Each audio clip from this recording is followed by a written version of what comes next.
Hello दोस्तों, दो success point 2.0 में आप सभी का वेलकम है। आज हम लोग दिल्ली पुलिस कांस्टेबल के लिए प्रैक्टिस सेट 7 करेंगे। तो वीडियो में अंत तक बने रहिएगा। वीडियो को लाइक, सब्सक्राइब एवं दोस्तों के साथ अधिक से अधिक शेयर कीजिएगा। जो लोग अपने चैनल पे नए हैं, चैनल को सब्सक्राइब कर बेल आइकन प्रेस कर लीजिएगा ताकि सेशन का नोटिफिकेशन हमेशा आपको मिलते रहे। इसका पीडीएफ का लिंक वीडियो के डिस्क्रिप्शन बॉक्स में डाल दिया गया है। आप लोग वहां से इसे डाउनलोड कर मॉक टेस्ट लगा सकते हैं। ये 2020 का दिल्ली पुलिस का टीसीएस द्वारा प्रीवियस ईयर का क्या है क्वेश्चन है, आयोजित किया गया। तो आइए इसका पहला क्वेश्चन देखते हैं। पहला क्वेश्चन कह रहा है कि भारत विश्व के कुल भौगोलिक क्षेत्रफल का कितना प्रतिशत भाग है निकटतम पूर्ण संख्या में पूर्णांकित करें। तो इसका सही विकल्प हो जाएगा 2%, यानी कि इसका अगर प्रतिशत में बोला जाए तो 2.4% होगा। आगे की ओर चलते हैं अगला प्रश्न पे। प्रश्न कह रहा है कि 2020-21 के बजट में संपत्ति और पूंजी लेन देन पर प्राप्त करों के लिए बजट का अनुमान कितना था। तो इसका सही विकल्प हो जाएगा 1300 करोड़। अगला है कि चापचर कूट त्योहार निम्नलिखित में से किस राज्य में मनाया जाता है। तो ये मनाया जाता है मिजोरम में। कहाँ मनाया जाता है? मिजोरम में। अगला प्रश्न है कि कुल क्षेत्रफल की दृष्टि से भारत का सबसे छोटा केंद्र शासित प्रदेश कौन सा है।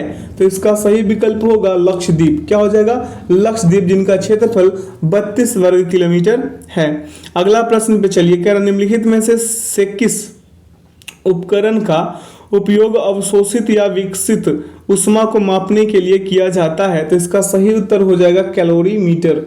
अगला प्रश्न पे चलेंगे। प्रश्न कह रहा है कि वर्ग किलोमीटर भूमि क्षेत्र के हिसाब से भारत दुनिया का डैश सबसे बड़ा देश है। तो भारत जो है ये 7वां सबसे बड़ा देश है। अगला प्रश्न पे चलिए। कह रहा है निम्नलिखित में से किसे संयुक्त राष्ट्र महासभा के 75वें सत्र का अध्यक्ष चुना गया है। तो इसका सही विकल्प क्या होगा? वोल्कान वुजकिर। अगला प्रश्न है कि 1192 ईस्वी में तराइन के द्वितीय युद्ध में पृथ्वीराज चौहान को निम्नलिखित में से किसने पराजित किया था। तो इसका सही विकल्प हो जाएगा मोहम्मद गौरी ने। किसने? मोहम्मद गौरी ने। तराइन यानी कि ताउरी का प्रथम युद्ध 1191 में हरियाणा के तराइन शहर के पास सुल्तान मोहम्मद गौरी और पृथ्वीराज चौहान के बीच जो युद्ध हुआ था। और तराइन का द्वितीय युद्ध जो था ये 1199 में हुआ, 1192 में हुआ था, माफ कीजिएगा। अगला प्रश्न पे चलते हैं। प्रश्न कह रहा है कि भारतीय संविधान के निम्नलिखित अनुच्छेदों में से कौन सा राष्ट्रीय अनुसूचित जाति आयोग से संबंधित है। तो इसका सही विकल्प हो जाएगा अनुच्छेद 338 संबंधित है। राष्ट्रीय अनुसूचित जनजाति आयोग एक संवैधानिक निकाय है जिसे संविधान के 89वें संशोधन अधिनियम 2003 द्वारा स्थापित किया गया था। अगला प्रश्न है कि निम्नलिखित में से कौन सा भारतीय संविधान की 7वीं अनुसूची में राज्य की सूची में शामिल मामला है। तो इसका सही विकल्प क्या हो जाएगा? बाजार और मेले। क्या हो जाएगा? बाजार और मेले। आइए अगला प्रश्न पे ध्यान देते हैं। प्रश्न क्या कह रहा है देखते हैं। कह रहा है अमेरिकी ओपन 2020 का पुरुष एकल का फाइनल निम्नलिखित में से किसने जीता था। तो इसका सही विकल्प क्या हो जाएगा? Dominic Thiem. यानी कि यहाँ पे थिएम को थीम लिख दिया है, थिएम पढ़िएगा इसे। अगला है कि 4 जुलाई 2020 को निम्नलिखित में से किस शतरंज ग्रैंड मास्टर ने चेसेबल मास्टर का खिताब जीता था। तो इसका सही उत्तर होगा मैग्नस कार्लसन। क्या हो जाएगा? Magnus Carlsen. अगला प्रश्न है कि प्रख्यात संगीतकार अरविंद फारिक निम्नलिखित में से किस वाद्य यंत्र से संबंधित है। तो इसका सही विकल्प होगा सितार। आगे की ओर चलते अगला प्रश्न पे। कह रहा निम्नलिखित में से कौन नियमों के माध्यम से एक लोक सेवा आयोग के सदस्यों की संख्या और उनकी सेवा की शर्तों का निर्धारण कर सकता है। तो इसका सही विकल्प होगा राज्यपाल। अगला है कि गोटीपुआ लोक नृत्य शैली निम्नलिखित में से किस राज्य से संबंधित है। तो इसका सही विकल्प होगा ओडिशा। अगला प्रश्न पे चलेंगे। प्रश्न क्या कह रहा है देखते हैं। कह रहा है कि समुद्री उत्पाद निर्यात विकास प्राधिकरण की स्थापना वर्ष डैश में हुई थी। तो इसका सही विकल्प क्या हो जाएगा? 1972। अगला है निम्नलिखित प्रसिद्ध चित्रकारों यानी कि पेंटर्स में से किसने भारत में 20वीं शताब्दी के सबसे बेहतरीन भवनों में से एक बेल्जियम दूतावास के वास्तुकार के रूप में भी काम किया है। तो इसका सही विकल्प होगा सतीश गुजराल। क्या हो जाएगा? सतीश गुजराल। अगला प्रश्न, निम्नलिखित में से किस राजा ने एक चांदी का सिक्का जारी किया था जिसे 16वीं शताब्दी में रुपया कहा गया था? तो इसका सही विकल्प होगा शेरशाह सूरी। क्या हो जाएगा? शेरशाह सूरी। अगला है कि बच्चे को दूध पिलाने वाली माताओं के दूध में निम्नलिखित में से कौन सा हार्मोन पाया जाता है? तो इसका सही विकल्प हो जाएगा प्रोजेस्टेरोन। ठीक है, आगे की ओर चलते हैं अगला प्रश्न पे। प्रश्न कह रहा है कि निम्नलिखित में से किस तंतु यानी कि फाइबर को कृत्रिम रेशम भी कहा जाता है? तो इसका सही विकल्प हो जाएगा रेयॉन। क्या हो जाएगा? रेयॉन। अगला प्रश्न है कि दिसंबर 2019 में निम्नलिखित में से किसे क्रिकेट ऑस्ट्रेलिया की दशक की एक दिवसीय टीम के कप्तान के रूप में नामित यानी कि नामित किया गया था? किसे किया गया था? MS धोनी को। किन्हें किया गया था? MS धोनी को। अगला है, भारत की आकस्मिकता निधि का संरक्षण कौन होता है? संरक्षक कौन होता है? तो इसका सही उत्तर हो जाएगा राष्ट्रपति। कौन हो जाएंगे? राष्ट्रपति। आगे की ओर चले, इससे पहले बता देते हैं कि भारतीय संविधान के अनुच्छेद 267(1) के तहत गठित भारत की आकस्मिकता निधि का उपयोग ऐसे समय में किया जाता है जब राष्ट्र में संकट होता है और इससे निपटने के लिए धन की आवश्यकता होती है। ठीक है, आगे की ओर, भारत में हर वर्ष राष्ट्रीय खेल दिवस कब मनाया जाता है? तो इसका सही विकल्प हो जाएगा 29 अगस्त। आगे की ओर चलते हैं। प्रश्न कह रहा है कि निम्नलिखित में से कौन सी नदी उन 3 नदियों में से एक है जिनकी आपसी क्रिया के परिणाम स्वरूप उत्तरी मैदानों का निर्माण होता है? तो इसका सही विकल्प क्या होगा? ब्रह्मपुत्र। क्या हो जाएगा? ब्रह्मपुत्र।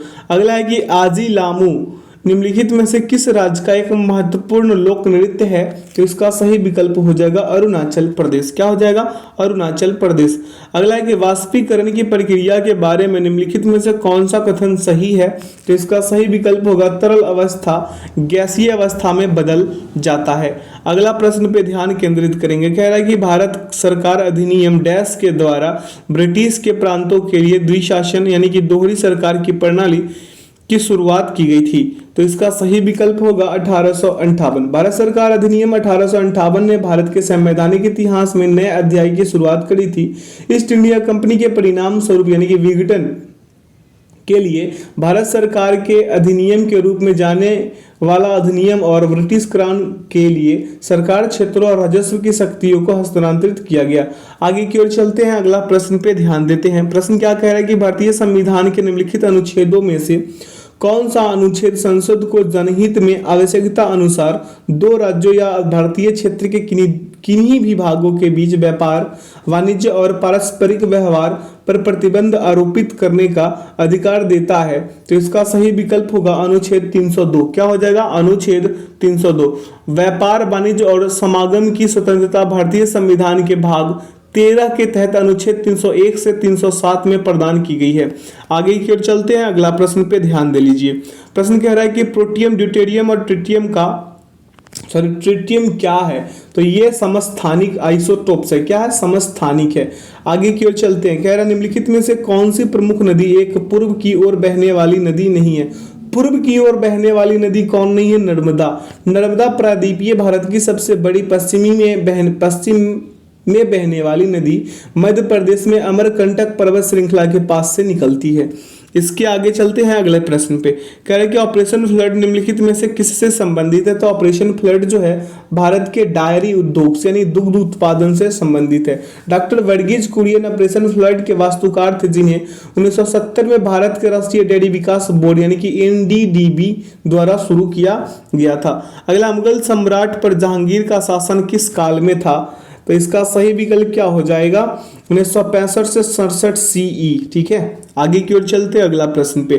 कह रहा सितंबर 2020 तक लोकप्रिय बालिका बचत योजना सुकन्या समृद्धि योजना के अंतर्गत सालाना न्यूनतम कितनी राशि जमा करने की आवश्यकता होती है? इसका सही विकल्प क्या होगा? इसका सही विकल्प हो जाएगा 250 रुपए। कितने? 250 रुपए जमा करना होता है। अगला प्रश्न पे चलेंगे। कह रहा है कि निम्नलिखित में से कौन सा रोग प्रोटीन की कमी के कारण होता है? तो प्रोटीन के कमी के कारण होने वाला क्वाशियोरकर है। क्या है? क्वाशियोरकर। अगला प्रश्न पे चले। कह रहा है ट्राई फूड परियोजना निम्नलिखित में से किस मंत्रालय ने लॉन्च किया? ट्राई फूड परियोजना लॉन्च करी है केंद्रीय जनजातीय कार्य मंत्रालय। ठीक है, आगे की ओर चलते हैं अगला प्रश्न पे। प्रश्न कह रहा है कि राज्यसभा के कितने सदस्य हर दूसरे वर्ष सेवानिवृत्त हो जाते हैं और नए चुने गए सदस्य उनका स्थान लेते हैं? तो इसका सही विकल्प हो जाएगा 1/3 सदस्य। क्या? 1/3 सदस्य। संविधान का अनुच्छेद 80 राज्यसभा की अधिकतम संख्या 250 निर्धारित करता है, जिसमें से 12 सदस्य राष्ट्रपति द्वारा मनोनीत किए जाते हैं और 238 सदस्य राज्य और 2 केंद्र शासित प्रदेशों के प्रतिनिधि होते हैं। अगला प्रश्न है कि भारत की भू राजनीति और भू अर्थशास्त्र पर वार्षिक वैश्विक सम्मेलन रायसीना डायलॉग का 5वां संस्करण किस स्थान पर आयोजित किया गया? तो इसका सही विकल्प क्या हो जाएगा? नई दिल्ली। क्या हो जाएगा? नई दिल्ली। अगला प्रश्न पे चलें। करा निम्नलिखित में से कौन सा खिलाड़ी टेस्ट गेंदबाजों में विशिष्ट क्लब में शामिल हो गया जब उसने 28 जुलाई 2020 को अपना 500वां टेस्ट क्रिकेट लिया और 500वां टेस्ट विकेट लिया, माफ कीजिएगा, विकेट लिया और टेस्ट क्रिकेट में इस उपलब्धि को हासिल करने वाला दुनिया का 7वां गेंदबाज बन गया? तो इसका सही विकल्प हो जाएगा स्टुअर्ट ब्रॉड। क्या हो जाएगा? Stuart Broad. आगे की ओर चलते अगला प्रश्न पे। कह रहा महात्मा गांधी के मार्गदर्शन में बारडोली सत्याग्रह में किसानों के आंदोलन का नेतृत्व किसने किया था? तो ये किए थे सरदार वल्लभ भाई पटेल। अगला निम्नलिखित में से कौन सा अनुच्छेद संपत्ति के अधिकार से संबंधित है? तो इसका सही विकल्प क्या हो जाएगा? इसका सही विकल्प होगा अनुच्छेद 300 का ए। क्या?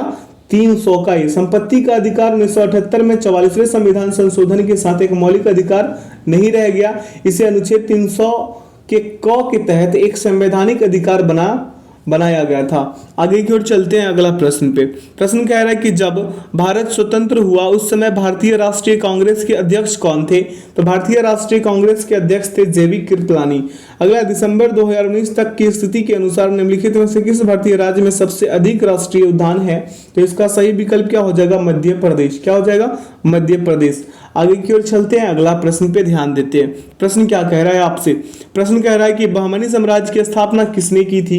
तो बहमनी साम्राज्य की जो स्थापना है वो अलाउद्दीन बहमन शाह ने करी थी। आगे की ओर चलते हैं अगला प्रश्न पे ध्यान दे लीजिए। करा दिसंबर 2019 में निम्नलिखित में से किसे नेशनल एल्यूमिनियम कंपनी लिमिटेड यानी कि नाल्को के नए अध्यक्ष और प्रबंधक निदेशक के रूप में नियुक्ति दी गई है? तो इसका सही विकल्प होगा श्रीधर पात्रा। क्या हो जाएगा? श्रीधर पात्रा। अगला प्रश्न पे चलिए। करा निम्नलिखित में से कौन हिंदुस्तान रिपब्लिकन एसोसिएशन के महत्वपूर्ण सदस्य थे जिन्होंने अपने साथियों के साथ काकोरी ट्रेन डकैती की थी? तो इसका सही विकल्प क्या हो जाएगा? अशफाक उल्ला खां। क्या हो जाएगा? अशफाक उल्ला खां। 9 अगस्त 1925 को मध्य उत्तर प्रदेश में एक ट्रेन में हुई थी क्या? काकोरी कांड। आगे की ओर चलते अगला प्रश्न पे। कह रहा सलारगंज संग्रहालय निम्नलिखित में से किस शहर में स्थित है? तो ये स्थित है हैदराबाद में। कहाँ स्थित है? हैदराबाद में।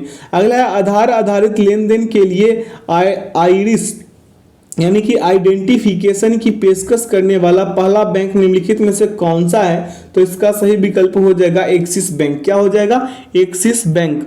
अगला प्रश्न है कि दिसंबर 2019 में निम्नलिखित में से किसे भारत का विदेश सचिव नियुक्त किया गया? तो इसका सही विकल्प क्या हो जाएगा? हर्षवर्धन श्रृंगला। क्या हो जाएगा? हर्षवर्धन श्रृंगला। अगला है कि कानून के क्षेत्र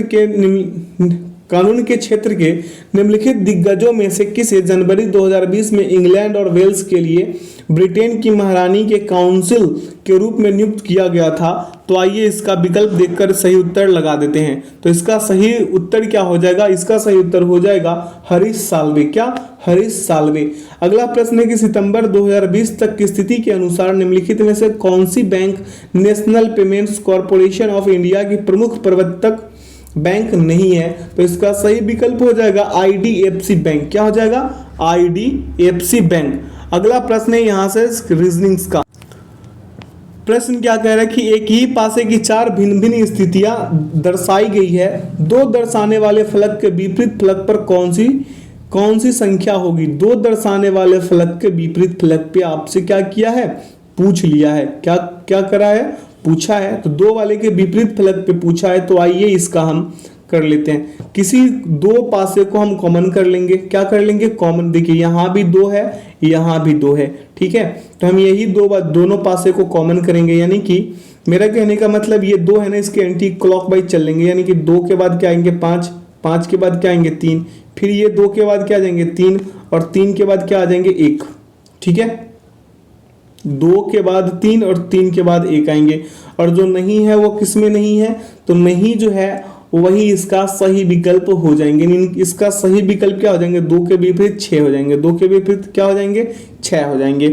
आगे की ओर चलते हैं, अगला प्रश्न पे कह रहा है कि दिए गए समीकरण, बाकी आप किसी भी पासे को, दो पासे को कॉमन करके बना सकते हैं। क्या करके बना सकते हैं, कॉमन करके बना सकते हैं। अगला, दिए गए समीकरण को संतुष्ट करने के लिए किन दो चिन्हों को एक दूसरे से प्रस्थापित किया जाना चाहिए, तो इसका सही विकल्प हो जाएगा विकल्प 2। इसे प्रस्थापित कीजिएगा तो 42 बराबर 42 आपको मिल जाएंगे। अगला प्रश्न है कि दिए गए 4 शब्दों में से 3 में एक निश्चित प्रकार की समानता है और एक असंगत है, उस असंगत विकल्प का चयन करें। पहला कह रहा है सलजम, दूसरा पालक, तीसरा आलू और चौथा चुकंदर कह रहा है। तो पालक को छोड़कर अन्य सभी जमीन के अंदर उगने वाले क्या है, सब्जी हैं। आगे की ओर चलते हैं, अगला प्रश्न पे कह रहा है उस वेन आरेख का चयन कीजिए जो निम्नांकित वर्गों के मध्य संबंध का सर्वश्रेष्ठ निरूपण करता है। अब यहाँ पे अगर देखिए चेरी है, क्या है, ये हो गया चेरी, उसके बाद क्या हो गया ये फल, और ये पूरे को क्या हम खाद्य कह सकते हैं, यानी कि इसमें आ जाएगा चेरी, ये क्या हो जाएगा फ्रूट, और इसमें क्या हो जाएगा फूड। यानी इसका सही विकल्प क्या होगा, इसका सही विकल्प हो जाएगा विकल्प 3। आगे की ओर चलिए, अगला प्रश्न पे कह रहा है कि कौन सी विकल्प आकृति निम्नांकित आकृति श्रृंखला में प्रश्नवाचक चिन्ह के स्थान पर आएगी। तो यहाँ पे देखिएगा तो अगली आकृति में छायांकित वर्ग वामावर्त क्या हो रहा है, छायांकित जो वर्ग है ये क्या कर रहा है कि वामावर्त दिशा में घूम रहा है, मतलब दिशा में एकांतर क्रम में क्रमशः 3 और 2 चरण में आगे बढ़ रहा है, जबकि छायांकित वृत्त दक्षिणावर्त दिशा में 2 चरण प्रत्येक अगली आकृति में आगे बढ़ता है। तो इसका सही विकल्प क्या हो जाएगा, विकल्प 4। क्या हो जाएगा, विकल्प 4। आगे की ओर चलिए, कह रहा कि उस विकल्प का चयन कीजिए जिसका तीसरी संख्या से वही संबंध है जो दूसरी संख्या का पहली संख्या से है। अब यहाँ पे 56 नंबर वाले क्वेश्चन को देखिए, ये है 10 गुने हम क्या कर लेंगे 10 और प्लस 3 और प्लस क्या कर लेंगे 1, हमको क्या मिल जाएंगे 131। ठीक उसी प्रकार 12 गुने हम 12 और प्लस 3 और प्लस 1 कर लेंगे तो हमें क्या मिल जाएंगे 181, जो विकल्प 4 में निहित है। अगला प्रश्न पे चलिए, प्रश्न क्या कर रहा है कि यदि दी गई आकृति को मोड़ कर एक घन बनाया जाता है तो H चिन्ह वाली सतह की विपरीत सतह पर कौन सा चिन्ह आएगा। तो इसे एक छोड़कर इसे क्या कर लीजिए, बना लीजिए। जैसे H का विपरीत क्या हो जाएगा, एंड। ठीक है, ये जो H है इसके विपरीत क्या हो जाएंगे, एंड हो जाएंगे। अब आइए, ये जो डॉलर है इसके विपरीत कौन हो जाएगा, परसेंटेज। डॉलर के विपरीत कौन हो जाएगा, परसेंटेज हो जाएगा। और ये जो एट द रेट है इसके विपरीत का क्या हो जाएगा, एट द रेट के विपरीत हो जाएगा स्टार मार्क वाला। तो इसका सही विकल्प हो जाएगा, क्या पूछा था हमसे, H के विपरीत, तो डॉलर, एंड हो जाएगा। क्या हो जाएगा, एंड। तो एंड कहाँ पे है, विकल्प 1 में है। अगला प्रश्न है कि निम्नलिखित श्रेणी में प्रश्नवाचक चिन्ह के स्थान पर दिए गए विकल्पों में से कौन सी संख्या आएगी। तो आइए इसका सही विकल्प लगा लेते हैं। 21 से 29 में 8 का डिफरेंस है, 29 से 41 में 12 का, यहाँ पे 8 लिख दें, यहाँ पे 12 लिख दें, और यहाँ पे कितने का है, 20 का है, और फिर यहाँ से यहाँ में कितने का है, 32 का है। ऐसे डिफरेंस निकाल कर इसे कर लीजिएगा, अंततः 4 का डिफरेंस मिल जाएंगे और इसका उत्तर 421 आ जाएंगे। क्या आ जाएंगे, 421। अगला प्रश्न है कि उस विकल्प आकृति का चयन कीजिए जो दी गई आकृति में प्रश्नवाचक चिन्ह के स्थान पर आएगी और पैटर्न को पूर्ण करेगी। तो इसका सही विकल्प क्या हो जाएगा, ध्यानपूर्वक देखिए और लगाएं। तो इसका सही विकल्प विकल्प 3 होंगे।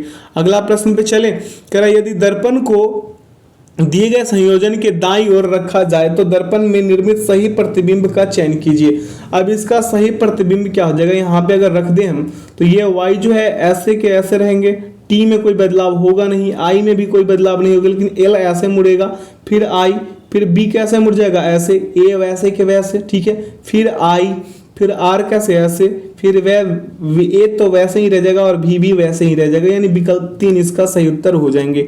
आगे की ओर चलते अगला प्रश्न पे, कह रहा है कि उस समुच्च का चयन कीजिए जिसकी संख्या के मध्य वही संबंध है जो नीचे दिए गए समुच्च की संख्या के मध्य है। अब देखिए इसे कैसे करना है। ये जो 8 53 166 है ना, 8 गुने हम कर लेंगे 7, क्या कर लेंगे 7 और -3 कर लेंगे, हमें मिल गया 53। सेम उसी प्रकार से 53 में हम क्या कर लेंगे, गुना 3 से और प्लस क्या कर देंगे 7, मिल जाएंगे हमें 166।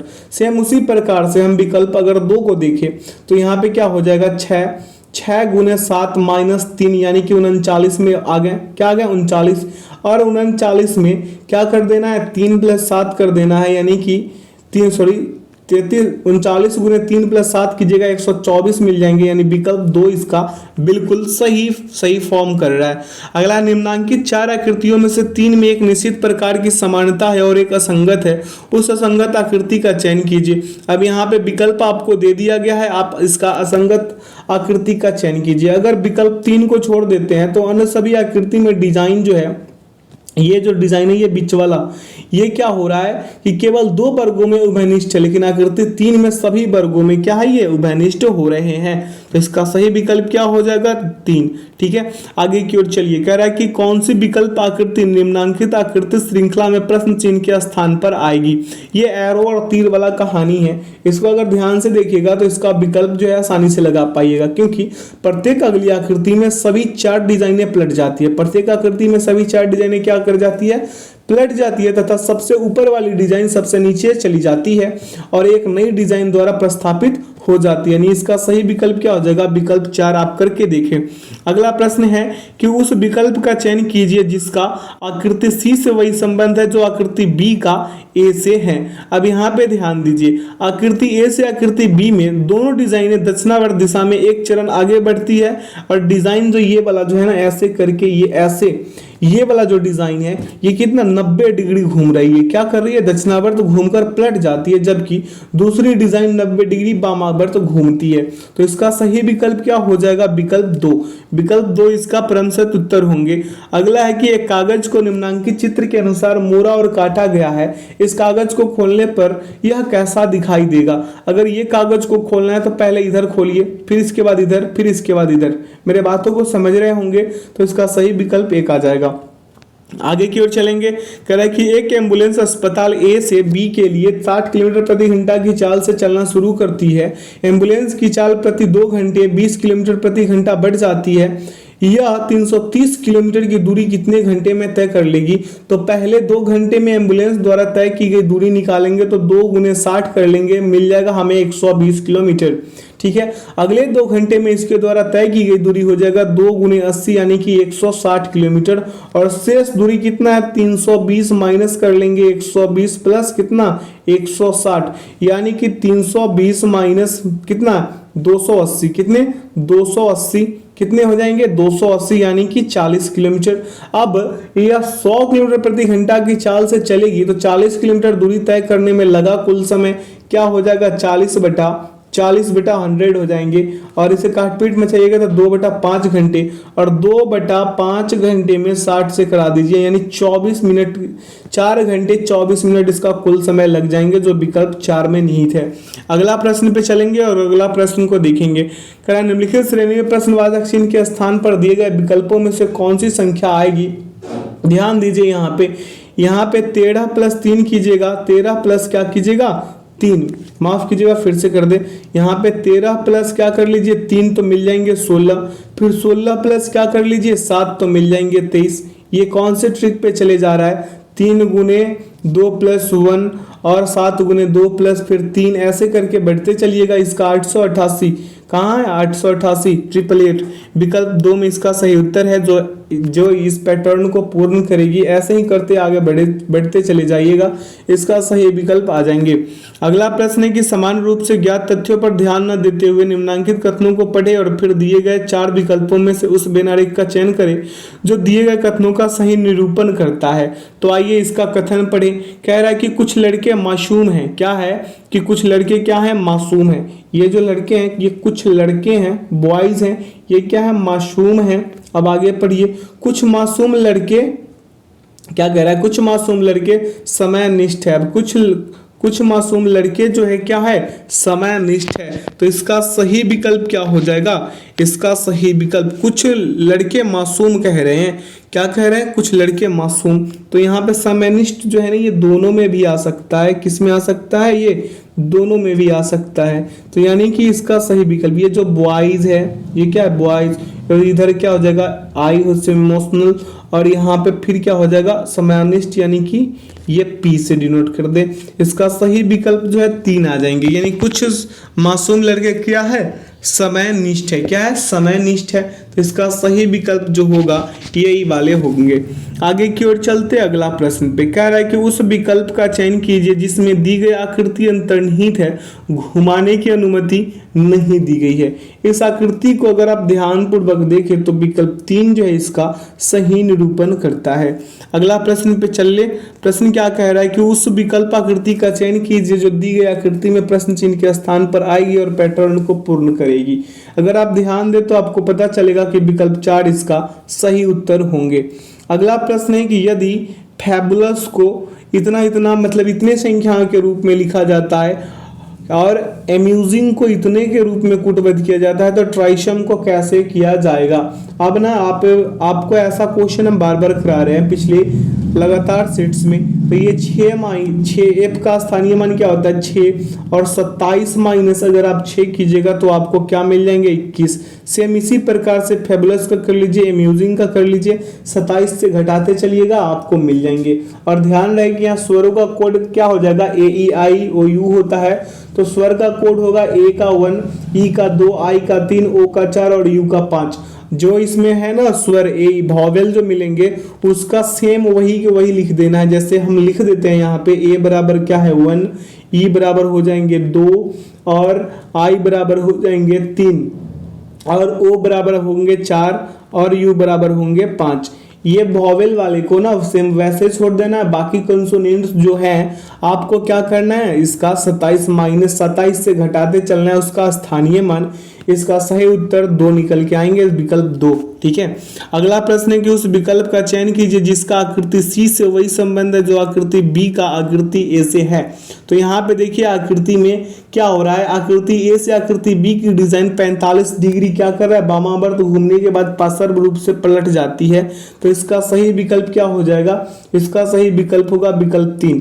अगला है कि उस विकल्प का चयन कीजिए जिसमें दी गई आकृति अंतर्निहित है और घुमाने की अनुमति नहीं है। इस आकृति को ध्यान पूर्वक देखिए। ठीक है। तो इस आकृति में हुआ क्या है, यहाँ पे देखिए कौन सी वाली में ये निहित है। तो इसका सही विकल्प हो जाएगा विकल्प 2। ठीक है। ऐसे करके था ना, ऐसे ऐसे, ये विकल्प 2 में निहित है। अगला प्रश्न पे चलिए। कह रहा निम्नांकित 4 आकृतियों में से 3 में एक निश्चित प्रकार की समानता है और एक असंगत है। उस असंगत आकृति का चयन कर लीजिए। तो असंगत आकृति इसमें कौन है? अगर आकृति 1 को छोड़कर अन्य सभी आकृति में मुख्य डिजाइन के बाहर स्थित डिजाइनों की संख्या अगर मुख्य डिजाइन के अंदर स्थित डिजाइनों की संख्या की दुगनी हो जाती है। ये जो है ना, ये जो है अंदर की जो बाहर वाली है ये अंदर क्या हो जाती है दुगनी, लेकिन बाकी सभी में ऐसा नहीं हो रहा है। बाकी सभी में क्या नहीं हो रहा है, ऐसा नहीं हो रहा है, यानी विकल्प 1 सही हो जाएगा।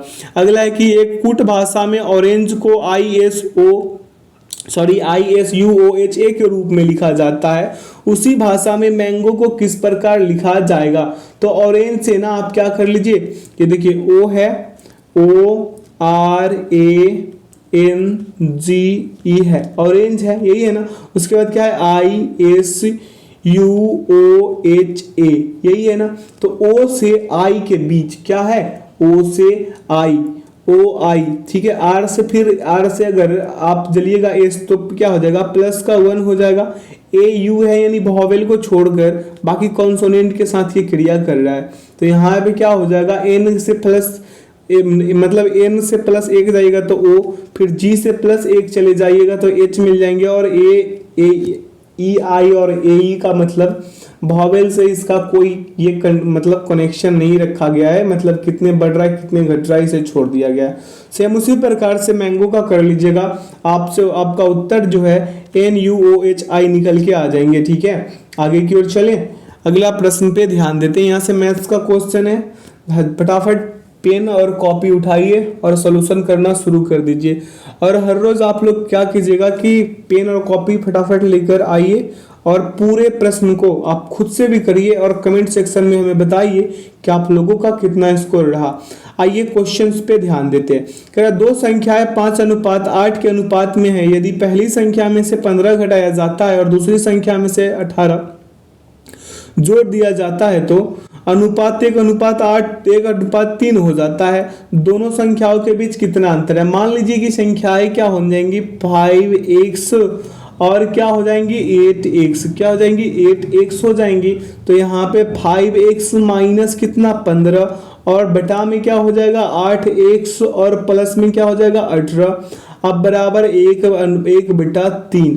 अब क्रॉस मल्टीप्लिकेशन से गुना कराइएगा तो क्या मिलेंगे हमें 15x माइनस 45, 15 तिया 45 और यहाँ पे 8x प्लस कितने हो जाएंगे 18। इसे सॉल्व कीजिएगा तो x बराबर आपको 9 मिल जाएंगे। दोनों का अंतर निकालिएगा तो 8x माइनस 5x कीजिएगा यानी 3x और 3x में 9 पुट कर दीजिएगा तो 9 उत्तर निकल के आ जाएंगे जो विकल्प 1 में निहित है। अगला प्रश्न है कि 58 किलोमीटर प्रति घंटा की चाल से चल रही एक रेलगाड़ी x विपरीत दिशा में 50 किलोमीटर प्रति घंटा की चाल से चल रही एक अन्य रेलगाड़ी y को पूरी तरह पार करने में 16 सेकंड का समय लेती है। रेलगाड़ी y की लंबाई रेलगाड़ी x की लंबाई से दोगुनी है तो रेलगाड़ी y एक पुल को 54 सेकंड में पार कर जाती है। पुल की लंबाई आपसे पूछा है, किसकी लंबाई पूछा है तो पुल की। आप रेलगाड़ी y की चाल अगर देखें तो 50 किलोमीटर प्रति घंटा है यानी 50 गुणे कितना हो जाएगा 5/18 यानी कि 125 बटा कितने हो जाएंगे 9, 9 दूनी 18 और 25 दूनी क्या 50 करा दीजिए गुना, आगे कितने जाएंगे 9, 125/9 मीटर पर सेकेंड आ जाएंगे। क्या आ जाएंगे मीटर पर सेकेंड। अब रेलगाड़ी y की लंबाई प्लस पुल की लंबाई कीजिएगा यानी 125/9 गुने 54 कीजिएगा तो 9 छिके 54 और 125 यानी काटपीट मचाइए आपको मिलेंगे कितना 50 मीटर। अब रेलगाड़ी y की लंबाई बराबर निकाल लेते हैं। क्या कर लेते हैं y की लंबाई बराबर क्या हो जाएगा 2 गुने रेलगाड़ी गुने क्या हो जाएगा उसका एक मतलब रेलगाड़ी y की लंबाई बराबर 2 गुने रेलगाड़ी की लंबाई यानी कि y बराबर क्या हो जाएगा 2x यानी सापेक्ष चाल क्या हो जाएगा 58 प्लस 50 यानी कि 108 किलोमीटर प्रति घंटा। ठीक है तो 108 गुने हम कर लेंगे 5/18 काटपीट में चाहिएगा तो क्या आ जाएंगे 30 मीटर पर सेकेंड। तो प्रश्न से अगर आप करना चाहे इस प्रश्न को तो क्या हो जाएगा y plus y/2 is equal to 30 और मल्टीप्लाई करा दीजिए 16 से यानी कि 3y बटा क्या हो जाएगा 2 यानी 480 बराबर में यानी कि y बराबर 480 गुने कितना हो जाएगा y बराबर 480 गुने 2 और बटा में कितने आ जाएंगे 3 काटपीट मचाइएगा 320 यानी 750 में से 320 घटा दीजिए 430 उत्तर आ जाएंगे जो विकल्प 2 में निहित है। अगला है कि किसी लंब वृत्तीय बेलन के वक्रपृष्ठ क्षेत्रफल कितना है 1144 वर्ग सेंटीमीटर और इसकी ऊंचाई 14 सेंटीमीटर है तो वेलन का आयतन घन सेंटीमीटर में कितना होगा। मान ले कि पाई का मान 22/7 है। पाई का मान कितना मानना है 22/7। तो लंब वृत्तीय बेलन के वक्रपृष्ठ क्षेत्रफल कितना दिया गया है तो 1114 सेंटीमीटर यानी कि 2 पाई आर एच बराबर क्या हो जाएगा 1144। ठीक है अब यहाँ पे 2 गुने 22/7 और गुने आर बराबर गुने 14 और इधर कितना हो जाएगा 1100 कितना हो जाएगा 44। ठीक है जब इसे सॉल्व कीजिएगा तो मिलेंगे आपको क्या 13 मिल जाएंगे। कितने मिल जाएंगे 13 सेंटीमीटर मिल जाएंगे। तो आइए अगला स्टेप पे हम लंब वृत्तीय बेलन का आयतन निकाल लेते हैं। क्या होता है लंब वृत्तीय बेलन का आयतन पाई आर स्क्वायर एच होता है यानी 22/7 और गुना क्या हो जाएगा 13 का क्या हो जाएगा स्क्वायर और गुने 14। अब इसे सॉल्व कीजिएगा आपको मिलेंगे 7436 जो विकल्प 3 में निहित है। आगे की ओर चलते हैं प्रश्न को देखते हैं। कह रहा है कि 15 संख्याओं का औसत 23.4 है। इन 15 संख्याओं में प्रारंभिक 9 संख्याओं का औसत 25 और अंतिम 7 संख्याओं का औसत 22.5 है। यदि 9वीं संख्या निकाल दी जाए तो बची हुई संख्याओं का औसत दशमलव के एक स्थान तक सही कितना होगा। तो देखिए इस प्रश्न को कीजिए 9वीं संख्या पूछा है ना यानी कि 25 गुने 9 प्लस क्या हो जाएगा 7 गुने 22.5 और माइनस कितना हो जाएगा 15 गुने 23.4। इसे सॉल्व कीजिएगा तो आएंगे 31.5 और औसत निकालिएगा तो 15 गुने क्या हो जाएगा 23.4 और माइनस 31.5 और बटा में 14। इसे सॉल्व कीजिएगा तो 22.8 आएंगे जो विकल्प 1 में निहित है। अगला प्रश्न है कि 15% वार्षिक ब्याज दर पर एक धनराशि का 2 वर्ष के लिए चक्रवृद्धि ब्याज 5958 रुपए है, जिसमें ब्याज दर 8 माह पर चक्रवृद्धि किया जाता है। यदि ब्याज वार्षिक उधार पर चक्रवृद्धि ब्याज किया जाए तो वह धनराशि उतने ही समय में उसी ब्याज दर पर कितनी हो जाएगी। बहुत ही शानदार लाजवाब जिंदाबाद क्वेश्चन है। आइए इसे करते हैं। कह रहा है यदि ब्याज जो है ब्याज दर 8 माह पर चक्रवृद्धि किया जाता है तो इसे आर बराबर क्या हो जाएगा 15/12/8 है ना। देखिए अब इसे कीजिएगा तो 15 गुने 8/12 हो जाएंगे, यानी काट पीट मचा कर लाइएगा कितना 10%, यानी n बराबर क्या हो जाएगा 2 गुने 12/8, ठीक है 8, तो ये कितना हो जाएंगे 3। अब चक्रवृद्धि ब्याज बराबर क्या होगा p इंटू क्या हो जाएगा p into 1 plus r/100 power n और -1। इस वाले पे पुट आउट कीजिए तो 5958, ठीक है, बराबर क्या हो जाएगा p इंटू 1, क्या हो जाएगा p इंटू 1, इसका पावर 10 तो क्या हो जाएगा 10/100 और यहाँ पे इसका पावर 3 और माइनस का 1। इसे सॉल्व कीजिएगा तो मिलेंगे आपको 18,000 रुपए मिल जाएंगे। कितने मिल जाएंगे 18,000। अब प्रश्न अनुसार अगर आप करें प्रश्न को तो a बराबर क्या होता है, a बराबर होता है p इंटू 1 प्लस r/100 इसका पावर n, यानी कि 18,000 क्या हो जाएगा 18,000 और यहाँ पे 1 प्लस 15/100 और इसका पावर 2। इसे सॉल्व कीजिएगा 23,850 आएंगे जो विकल्प 3 में निहित है। अगला प्रश्न को देखें। कह रहा है कि एक व्यवसायी 40 दर्जन केले 60 रुपए प्रति दर्जन के मूल्य पर खरीदता है, वह उनका 3/4 भाग 25% के लाभ पर बेचता है, तब 2 दर्जन केले सड़ जाते हैं। बचे हुए केलों को वह 5% की हानि पर बेचता है, पूरे सौदे में उसका लाभ प्रतिशत क्या है। अब 40 दर्जन केले का क्रय मूल्य कितना हो जाएगा तो 40 गुने 60 यानी कि 2400 रुपए हो जाएंगे, यानी कि 3/4 भाग का यानी 3/4 गुने 40 कर देंगे तो कितना मिल जाएगा हमें 30 दर्जन मिल जाएगा। यानी कि प्रश्न से करें तो 30 दर्जन केले का विक्रय मूल्य क्या हो जाएगा, विक्रय मूल्य मतलब सेलिंग प्राइस बेस पी कितना हो जाएगा 30 गुने 60 का 125% होगा, यानी कि हम यहाँ कर दे 30 गुने 60, फिर से कर देते हैं यहाँ पे क्या हो जाएगा 30 गुने 60 और गुने 125 बटा क्या हो जाएगा 100, ठीक है। इसे काट पीट में चाहिएगा तो 2250 मिलेंगे। तो 2 दर्जन के लिए इसमें क्या हो गए थे सड़ गए थे, क्या हो गए थे सड़ गए थे, यानी कि 10 माइनस 2 कीजिएगा तो 8 दर्जन केले का विक्रय मूल्य क्या हो जाएगा 8 गुने 60 का कितना 95% कितना हो जाएगा 95%, यानी कि 8 गुने 60 और गुने क्या हो जाएगा 95/100, काट पीट में चाहिए 456 रुपए आएंगे। तो कुल विक्रय मूल्य क्या हो जाएगा यहाँ से 2250 प्लस 456 यानी कि 2706। तो प्रतिशत लाभ यहाँ पे चेक कर देना है, क्या कर देना है प्रतिशत लाभ, यानी 2706 माइनस 2400 और बटा में क्या हो जाएगा 2400 और गुने में 100, काट पीट में चाह दीजिए उत्तर आ जाएंगे 12.75। तो विकल्प 4 इसका सही उत्तर हो जाएंगे। चलिए अगला प्रश्न पे ध्यान देते हैं। यहाँ से इसका अगला प्रश्न कह रहा है कि x वह सबसे बड़ी संख्या है जिसमें 397, 435 और 541 को भाग देने पर क्रमशः 6, 10 और 14 शेषफल प्राप्त होते हैं, तो 3x प्लस 4 का मान कितना होगा। अब यहाँ पे अगर आप करना चाहे इस प्रश्न को तो कैसे कीजिएगा, x बराबर हो जाएगा 397 और -6, 397 -6 और यहाँ पे आगे क्या हो जाएगा 435 माइनस 10 और क्या हो जाएगा 541 माइनस क्या हो जाएगा 14, यानी कि 391, 425 और यहाँ पे 527। सभी का HCF निकाल दीजिए, क्या कर दीजिए HCF निकाल दीजिएगा। इसका HCF निकालिएगा तो क्या हो जाएंगे, इसका HCF निकालिएगा तो आपको मिलेंगे 55। कितने मिल जाएंगे? 55 मिल जाएंगे। आगे की ओर चलिए।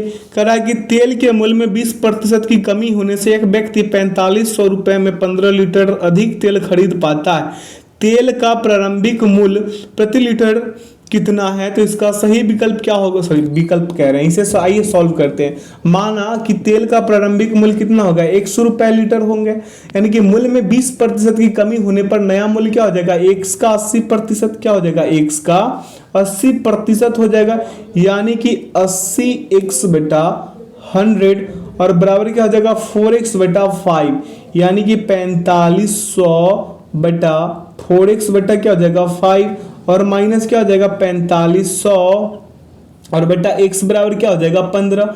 आइए इसे अगले स्टेप में सॉल्व करते हैं। तो क्या हो जाएगा? 5 बटा 4x और माइनस x 1 बटा x, ये 4 है, ये क्या है? 4 है, और बराबर हो जाएगा 15 बटा 4500। इसे सॉल्व कीजिए तो यहाँ पे क्या हो जाएगा? एलसीएम लीजिएगा 4x, यानी कि यहाँ पे 5 और माइनस का 1, सॉरी माइनस का 4 हो जाएगा। क्या हो जाएगा? माइनस का 4, और यहाँ पे 1 बटा क्या हो जाएगा? 300। ठीक है, यानी कि 1 बटा 4x आएंगे और बराबर में 1 बटा 300, यानी कि काटपीट मचाइएगा तो 75 रुपये आ जाएंगे। कितने आ जाएंगे? 75 रुपये क्रॉस कराकर। आइए अगला प्रश्न पे।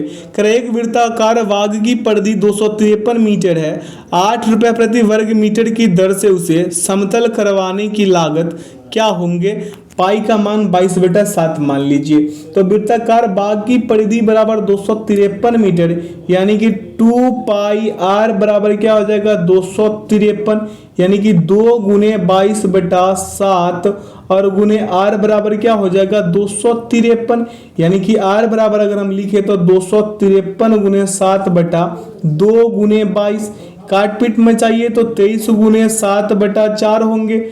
अब यहाँ से वाग का क्षेत्रफल निकालेंगे तो पाई आर स्क्वायर होता है। क्या होता है? पाई आर स्क्वायर, यानी कि 22/7 और गुने का क्या हो जाएगा? 23 गुने 7 बटा 4 का क्या होगा? Whole square. अब इसे सॉल्व कीजिए तो कितने आ जाएंगे? 40,733, जो विकल्प किसमें है? 4 में नहीं थे। विकल्प 4 इसका सही उत्तर हो जाएंगे। अगला है कि ए की आय बी की आय से 20% अधिक है और सी की आय ए और बी की कुल आय से 55% कम है। क्या है? 55% कम है। सी की आय ए की आय से कितने प्रतिशत कम होंगे?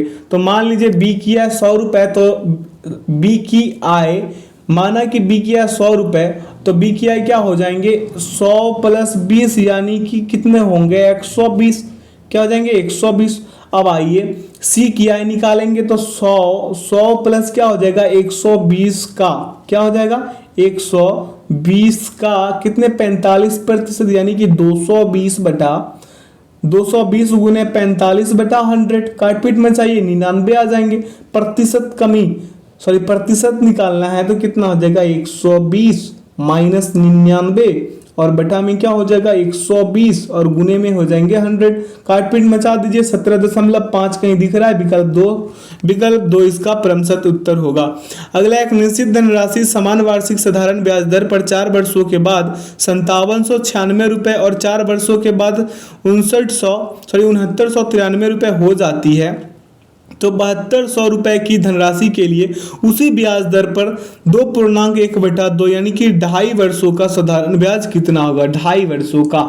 तो 4 वर्षों के बाद यहाँ पे क्या हो रहा है? 4 वर्षों के बाद मिश्र धन 5796, तो 7 वर्षों के बाद मिश्र धन 6993 दिया है, तो 3 वर्ष का साधारण ब्याज अगर हम निकालें तो क्या निकालेंगे?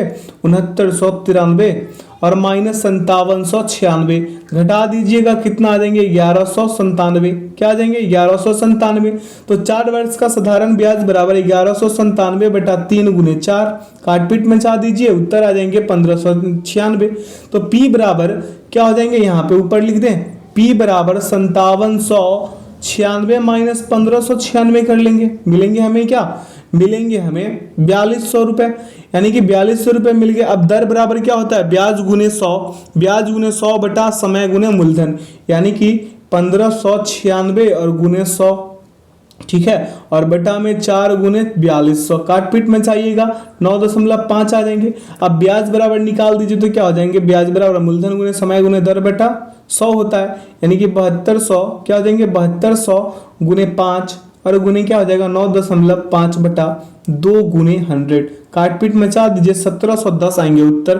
कहाँ है विकल्प में 1710 विकल्प 4 में है।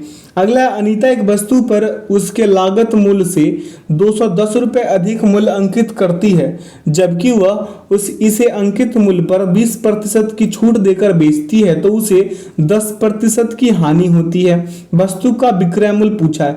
मान लीजिए वस्तु का लागत मूल्य 100 रुपये और वस्तु का अंकित मूल्य क्या हो जाएगा x प्लस 210 रुपये, क्या हो जाएंगे x प्लस 210 रुपये।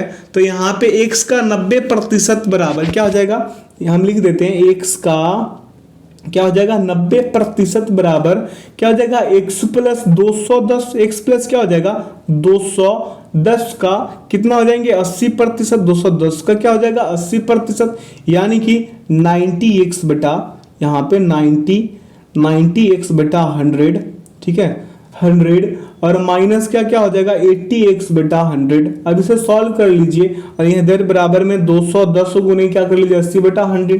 अब इसे सॉल्व कीजिएगा तो आपको यहाँ से प्राप्त होंगे x बराबर 1680, कितने होंगे x बराबर 1680 प्राप्त होते। तो वस्तु का विक्रय मूल्य निकालने के लिए 1680 का 90% यानी कि 1680 गुने कितना हो जाएंगे 90 बटा 100, ठीक है। 2 जीरो से 2 जीरो खत्म, गुना करा दीजिए 1512 आएंगे जो विकल्प 2 में नहीं थे। अगला प्रश्न पे चलिए, कह रहा है कि ए एक निश्चित काम को 18 दिनों में पूरा कर सकता है और बी उसे 30 दिनों में कर सकता है। वे एक साथ मिलकर 9 दिनों तक काम करते हैं, तो शेष काम को अकेले सी द्वारा 4 दिनों में पूरा किया जाता है। बी और सी एक साथ मिलकर उसी काम को कितने दिन में पूरा कर लेंगे। तो ए प्लस बी का 9 दिन का काम क्या हो जाएगा, यहाँ पे 9 इंटू 1/18 और प्लस क्या हो जाएगा 1/30। क्वेश्चन छोटा इसलिए दिख रहा है ताकि सॉल्यूशन करे तो हम लोगों को स्पष्ट रूप से दिखे, ठीक है। यहाँ पे देखिए 9 इंटू क्या हो जाएगा, इसका एलसीएम कर दीजिए यहाँ पे तो 90 होंगे, क्या हो जाएंगे 90, ये 18 पंजे 90, यहाँ ये कितने 30 तिया 90, ठीक है। आइए अब यहाँ पे 8/10 काट पीट में चाहिए तो 4/5 आ जाएंगे, यानी कि शेष काम करना है कितने, यह देख लीजिए शेष काम देखना है इसका, तो 1 माइनस 4/5 तो क्या आ जाएंगे 1/5। तो सी द्वारा कार्य पूरा करने में लगा समय क्या हो जाएगा 5 गुने 4 यानी कि 20 दिन। बी तथा सी द्वारा मिलकर कार्य पूरा करने में लगा समय निकालेंगे तो 30 गुने 20 बटा क्या हो जाएगा 30 प्लस 20, ठीक है। और इसे सॉल्व करेंगे तो क्या मिलेंगे हमें 12 दिन, क्या मिलेंगे 12 दिन। अगला प्रश्न पे चलेंगे, कह रहा है कि 13 क्रमागत पूर्ण संख्याओं का योग 1339 है। इन संख्याओं में से अभाज्य संख्याओं का योग कितना है। अभाज्य संख्याओं का योग पूछा है, तो मानिए 13 क्रमागत संख्या क्या हो जाएगा a प्लस 1 ऐसे ही करके a प्लस क्या हो जाएगा 2, है ना, ऐसे ही करके बढ़ते जाइए। तो इसको सभी को प्लस में लीजिए a प्लस 1 फिर क्या a प्लस 2 है ना, सभी को प्लस में लिखकर डॉट डॉट डॉट कितने तक चले जाइए a प्लस 12 तक, कितने तक a प्लस 12 तक। यानी कि अब यहाँ से अगर आप करना चाहें तो क्या कीजिएगा, इसे 13a बराबर 13a plus 1 plus 2 plus 3 plus dot dot dot plus 12 तक जाएंगे, कितने तक जाएंगे 12 तक। तो इसे करना क्या है देखिए, आइए करते हैं इसे। तो यहाँ पे क्या होगा, यहाँ पे हो जाएगा 13a प्लस 12 गुने 13/2 होंगे और बराबर में 1339। अब इसे सॉल्व कीजिएगा तो a बराबर आपको मिलेंगे कितना 97, a बराबर मिले कितना 97। तो अभाज्य संख्याओं का योग निकालना है, कितने अभाज्य संख्याओं का योग निकालना है, यहाँ पे देख लीजिए इन संख्याओं का योग निकालिए, जैसे कि 97 प्लस 101 प्लस कितना 103 और प्लस 104, ठीक है 104 और प्लस 109, तो टोटल कितने हो जाएंगे 517, विकल्प 2 सही। आगे की ओर चलते अगला प्रश्न पे ध्यान दीजिए। इस प्रश्न को आप लोग खुद कर लीजिएगा, इस प्रश्न का सही विकल्प आएंगे -21/40। ठीक है, आइए यहाँ से कंप्यूटर का लुत्फ उठाते हैं। कह रहा है एमएस वर्ड में पहले से मौजूद डॉक फाइल को खोलने के लिए निम्नलिखित में से किस कीबोर्ड शॉर्टकट का उपयोग किया जाता है? तो इसका सही उत्तर होगा Ctrl+O। अगला है क्रोम ब्राउजर में डाउनलोड विंडो खोलने के लिए निम्नलिखित में से किस कीबोर्ड शॉर्टकट का उपयोग किया जाता है? तो इसका सही विकल्प हो जाएगा Ctrl+J। अगला प्रश्न है कि वर्ल्ड वाइड वेब का आविष्कार किसने किया था? तो इसका सही विकल्प क्या हो जाएगा? इसका सही विकल्प क्या होगा? Tim Berners-Lee. क्या हो जाएंगे? Tim Berners-Lee. अगला है एमएस वर्ड्स के संबंध में निम्नलिखित में से कौन सा कथन असत्य है? तो असत्य ये है कि एक टेबल में स्तंभों की संख्या पंक्तियों की संख्या से अधिक हो सकती है। ये क्या है? गलत है। अगला है कि निम्नलिखित में से किसे बाइनरी फाइल फॉर्मेट के नाम से जाना जाता है और उसे एमएस वर्ड के पुराने संस्करणों जैसे कि एमएस वर्ड 97 से 2003 तक के में उपयोग किया जाता था? तो इसका सही विकल्प होगा क्या? .doc। ठीक है, क्या? .doc। अगला है कि एमएस एक्सेल वर्कशीट में जब आप AI सेल को सिलेक्ट करते हैं, शिफ्ट कुंजी दबाते हैं, फिर और फिर C5 सेल पर क्लिक करते हैं तो कुल कितने सेल सिलेक्ट होंगे? तो कुल सिलेक्ट सेल 15 हो जाएंगे। कितने हो जाएंगे? 15 हो जाएंगे, क्योंकि सेल A1 पर क्लिक करें, शिफ्ट क्या कर दें? शिफ्ट की और होल्ड करें। A1 और C5 के बीच के सेल को चुनने के लिए दूसरे सेल C5 पर क्लिक करें। तो इस स्थिति में क्या होता है? चयनित कक्षों की कुल संख्या 15 हो जाती है। ठीक है, अगला है कि निम्नलिखित एमएस एक्सेल फार्मूला का परिणाम क्या होगा? तो इस फार्मूला का परिणाम 0.5 होगा। अगला निम्नलिखित में से कौन सा कथन सत्य है? तो इसका सत्य कथन कौन सा है कि एक ईमेल आईडी हमेशा अद्वितीय होती है। क्या होती है? अद्वितीय। अगला प्रश्न पे ध्यान देंगे, प्रश्न को देखेंगे। कह रहा है कि एमएस एक्सेल वर्कशीट की सेल में संख्याओं का डिफॉल्ट क्षैतिज यानी कि रेखांकन क्या होता है? क्षैतिज रेखांकन तो राइट होता है। इस सेशन का आखिरी प्रश्न है कि निम्नलिखित में से कौन सा से कथन सत्य है? पहला कह रहा है कि एमएस वर्ड में 18 पॉइंट फॉन्ट साइज लगभग 0.5 इंच के बराबर होती है। दूसरा कह रहा है कि एमएस वर्ड में एक पैराग्राफ में 24 पॉइंट से अधिक का अंतराल नहीं हो सकता। कितना? 24 पॉइंट से अधिक का अंतराल नहीं हो सकता। तो इसका सही उत्तर हो जाएगा विकल्प 2 जो है क्या है? सत्य कथन है। तो आशा करते हैं आज के सेशन से आप लोगों को काफी कुछ सीखने को मिला होगा। तो जो लोग अपने चैनल पे नए हैं, चैनल को सब्सक्राइब कर लीजिए, बेल आइकन प्रेस कर लीजिए ताकि सेशन का नोटिफिकेशन हमेशा आपको मिलते रहे। और अपने व्यूअर एवं सब्सक्राइबर से रिक्वेस्ट है कि आप सेशन को अधिक से अधिक शेयर करें। यहाँ पे आंसर की डाल दिया गया है ताकि आप लोग मॉक टेस्ट लगाए तो कोई परेशानी ना हो। ठीक है, तो मेरे साथ वीडियो में अंत तक बने रहने के लिए बहुत बहुत धन्यवाद। अपना ख्याल रखिए और हमारे साथ हर रोज एक प्रैक्टिस सेट लगाते रहिए। तो वीडियो में अंत तक बने रहने के लिए बहुत बहुत धन्यवाद। Thanks for watching the video. जय हिंद, जय भारत।